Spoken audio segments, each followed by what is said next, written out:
turandursun.com Dinlerden Özgürlüğün Sesi. Çeviren ve altyazılandıran Milo Manara. Many problems with this idea that, first of all, that's an unfalsifiable thesis. And there are infinite numbers of unfalsifiable theses that you're not tempted to believe. And we could believe that we're in the Matrix, and that you go down that path, and there's a lot that could be asserted by people who are sure we're in the Matrix, and we're some alien civilization is simulating us on their hard drive.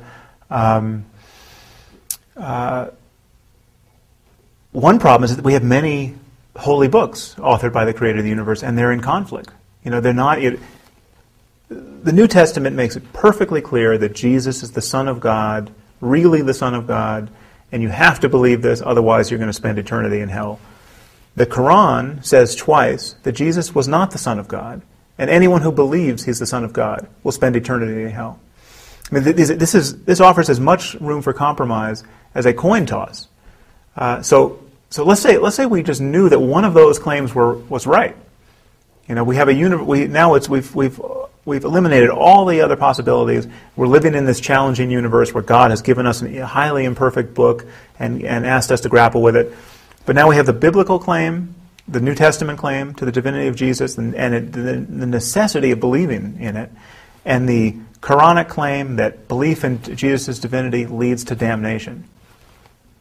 Which is more likely, that one of those is right and the other is wrong, or that we have these competing tribes who are toiling in the context of just abysmal ignorance about the world and the birth of the cosmos and the destiny of any individual soul after death.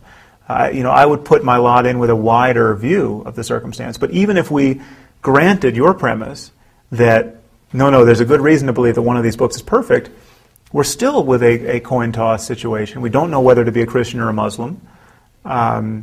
And we're noticing that people are choosing basically on the basis of accidents of birth. You're just accidentally born in Afghanistan, and then you choose to be a Muslim. And likewise with Christianity elsewhere,